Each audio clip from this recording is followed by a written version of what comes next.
Hi, I'm Joanna Fantozzi, Associate Editor with Nation's Restaurant News, and we're here with Snoop Dillard, owner of Crave Restaurant Members Only and Escobar Restaurant in Atlanta, which she owns with rapper 2 Chainz. Thank you so much for being here. Oh, well, thanks for having me. I appreciate it. Before we dive into specific questions, I would love if you could just give our viewers a brief rundown of your career, accomplishments, milestones, and all that good stuff. Sure. I'll try to shorten it. So my name is Snoop. I reside here in Atlanta, Georgia, originally from Detroit, Michigan, by way of Nashville, Tennessee. So we moved to Nashville when I was about 12, went to high school there, went to college at Vanderbilt University, graduated at the age of 20, and stayed in Nashville for about 10 years. I started my career off as a financial advisor. I worked for Ameriprise Financial. Then I got into doing some real estate. So kind of always been into investing and curious about investments in the stock market and things of that nature. But shortly thereafter, I just kind of took a different turn and got into more of entertainment and nightlife and promoting and I had a model agency. We produced a calendar and DVD in Nashville, Tennessee. I also owned a publication called Caught Up that was in various regions of the country. In the South, I had 5 different publications actually that we had did. They were the mugshot publications that publicized like people that had been arrested. So pictures of individuals that had been arrested, and it was a weekly publication. I eventually moved to Atlanta, Georgia. I've been here for about 11 to 12 years. And I started off doing my party bus company. So I had a party bus company called Party Bus Kings, which was pretty successful. And it introduced me to a lot of people. It helped me to be able to network, in the Atlanta area with a lot of, lounge and restaurant owners.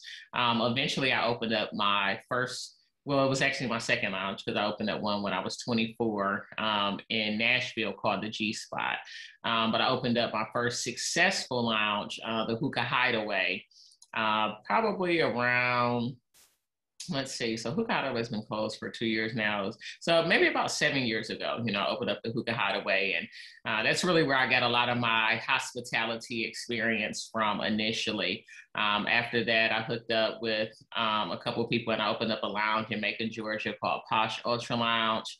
And eventually decided that I wanted to have a second location here in Atlanta, Georgia. And so my realtor was friends and colleagues with 2 Chainz, his realtor and business manager. And so they introduced us and we ended up birthing our Escobar brand. And so we've got Escobar Restaurant and Tapas, one downtown location. We also have one on the south side near the airport. Then we also have a seafood leg of that brand called Esco Seafood. And we also own members only restaurant and lounge. And then I own Crave, as well as 3 salon suites that I own. Remedy Salon Suites is a concept that I've birthed and that I'm looking to franchise in the near future. Wow, you are quite busy. Yes, I am. I also do, I do business consultations, one-on-one business consultations. I film courses. I have a mentorship. And then I also have a YouTube channel as well. So yes, extremely busy. Wow. So I'd love to know kind of how you would describe the brands of specifically your concept, the members only and the Escobar brands, and kind of what made you decide to go the route of the high end lounge. Yes. So the brands are pretty much, the thing that's different about us is that, we actually have a vibe. Our restaurants, they have a unique vibe. So you can actually go and during the day, it's more of a restaurant, but at night it turns into a lounge, type atmosphere where, you can buy sections, purchase bottles, different things of that nature. However, in doing so, you lose the quality of the good food that we have to offer as well. So that's what kind of makes, us different. Members only is one of our more higher end concepts where half of the venue is just for our members and caters to them. They also can have their own lockers. They can reserve things. We have a portal where they can ahead of time reserve things so that they're ready for them once they get to the venue, you know, with their friends and loved ones. So that concept is much different from the Escobar brand. Escobar and Crave is kind of the same with the, you know, the hippie vibe that kind of comes in, you know, at night. And then members only is more of our upscale concept. Mm-hmm. And I'd love to talk a bit about the food that you guys offer then. Oh yeah, sure. Esco Seafood is definitely one of my favorites. We have a dish called the lobster thermidor, and so it's a whole lobster that's already shelled out for you. It comes with pasta and a cognac cream sauce, and then it's topped with whole shrimp. We've got a lot of just really good seafood dishes there at Esco Seafood. We are also known for just at our 3 Escobar locations for our gumbo, our seafood gumbo. You can either get chicken and sausage, or you can add crab topping, crab and shrimp to it as well and make it a seafood gumbo.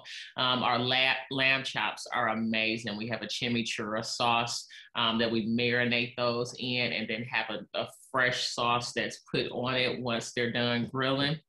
That really, really adds an amazing flavor to these lamb chops, and they're paired with arugula and tomatoes. And so that's one of my favorite dishes as well. We've got so many dishes. I could go on and on and on. My restaurant, Crave, one of the concepts behind this. And so a lot of people here in Atlanta are not from Atlanta. It's very, you know, people are always, you know, taken aback when they ask someone where they're from here and they say Atlanta, you know, they say, you know, I'm from here. Because a lot of people, you know, have moved here to Atlanta, you know, for a fresh starter because of some of the opportunities that we have here in the city. So the concept behind Crave is items that people crave from different cities. So for example, we've got Detroit Coney Island hot dogs, New Mexico nachos. What do we have? Maine lobster tail. So everything kind of relates back to a city and for some of the dishes that they're known for, you know, in these other cities. So definitely a lot of great dishes that we're serving day in and day out. Sounds like a real American culinary tour. Yeah. And now, when did you open Esco Seafood? So Esco Seafood, we actually opened Esco Seafood during the pandemic. We opened December of last year. I think it was December 7th to be exact.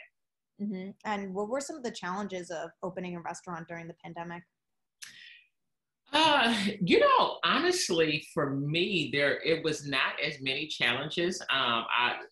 Surprisingly enough, it was a little easier than before, and that's because we were able to find a location where there was a restaurant that could not make it through the pandemic. And so the kitchen was already built out. It was a second generation, you know, restaurant. Kitchen was already built out. A lot of the tables were, and the seating was already there. So we didn't have to start from scratch like we would have with, you know, members only in Escobar downtown. So that made it much easier for us. Also right now, the city of Atlanta, they're letting you use third-party inspectors instead of their own city inspectors. So that actually helped things to go by quicker and helped us to get our permits much quicker than it was when we were just dealing with the city, you know, one-on-one. So we were very blessed to get this restaurant open in about 3 months is what it took us to get it launched. Mm-hmm. And I'm not sure it's hard to keep track of what the restrictions are, but at this point, are you guys able to kind of like fully open and do indoor dining? Yes, we are. So we did initially close like most other states did. And our governor, Brian Kemp, he opened the state of Georgia back up April 30th.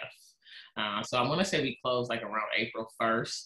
And then he allowed most businesses to open April 30th with some restrictions. We are now at the point, I think it was this past Monday, he totally lifted all restrictions on restaurants and venues. Mm-hmm. And in getting back to what you're talking about with the community in Atlanta, I think it's great that you say that it's kind of a lot of like transplants and people from other places. What would you say is the Black entrepreneur community like right now in Atlanta?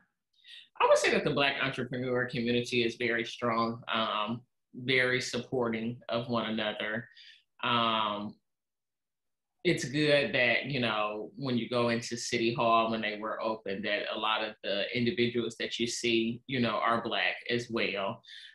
So, you know, that's helpful, you know, with getting permits, getting licenses, and just sharing, you know, the literacy behind being an entrepreneur, you know. So I would say that the community is, like I said, very supportive, and also looking to spread knowledge and information and financial literacy to other generations so that other generations before us can be where it is that we are today. Mm-hmm. Yeah, that's great that you bring that up, is because in speaking to other Black restaurant owners, they kind of said in talking about specifically during the pandemic and getting things like PPP loans, that there was some concern that there weren't enough resources out there specifically to help. I mean, obviously that was kind of changed, particularly during the Biden administration, but there weren't enough resources out there to help specifically the BIPOC community. Do you think at all that the Black business community have been adversely affected, or do you feel like in Atlanta that it was just kind of everybody helping each other?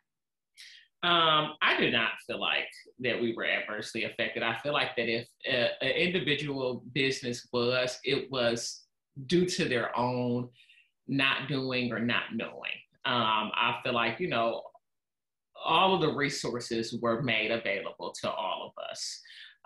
As far as the PPP loans, the EIDL loans. I do know some business owners that were not able to take advantage of them because either A, you know, their credit score, you know, was not high enough. The EIDL loans, they did pull your credit in order to, you know, qualify for those loans. Or they didn't have a qualified CPA and they didn't have their paperwork together. So when it came to applying for PPP loans, they didn't have, you know, a lot of their information together, and then was kind of scrambling to try and get it. So I think that that's what happened to some people that were not able to take advantage of it. And hopefully, you know, they learn from those things and were able to take advantage, you know, right now during the second round.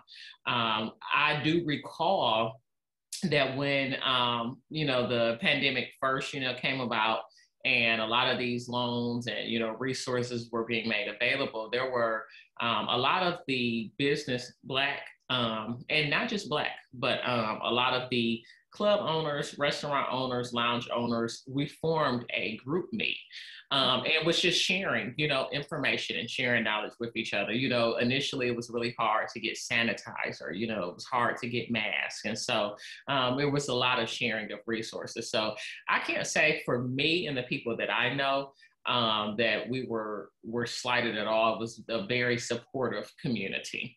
Mm-hmm. So you think it is important then to have this community and kind of like definitely lean on.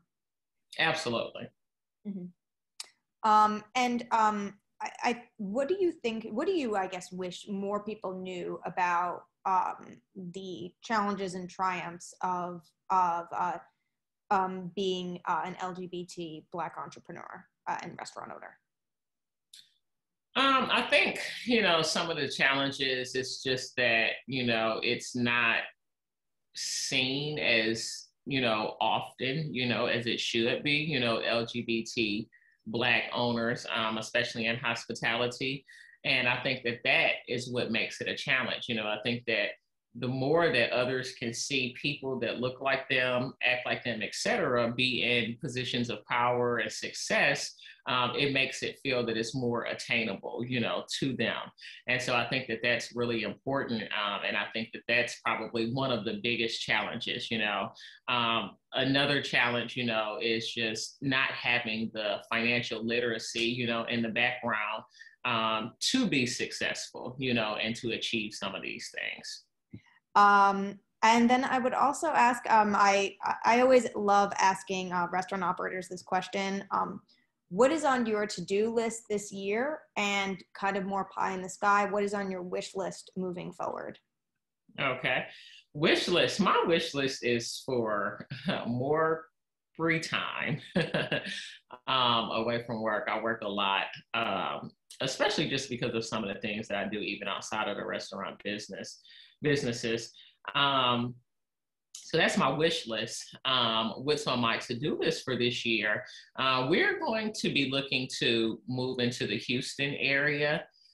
So we were really just looking at how, they kind of operated a lot like Atlanta did as far as not staying shut down as long and supporting, their business owners. And so we're looking to move into that area with some of our brands and restaurants. And so towards the latter part of the year, I'll be looking to spend more time in Houston just to get a better feel for, the market there, some of the popular restaurants there, and just kind of doing some networking and getting ready for that.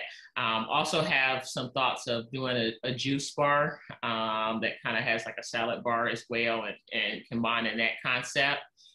So, I'm not done. I'm not done. I'll definitely be opening up some new restaurants and concepts within the next 12 months. Be sure to check out more independent restaurant news content at restaurant-hospitality.com.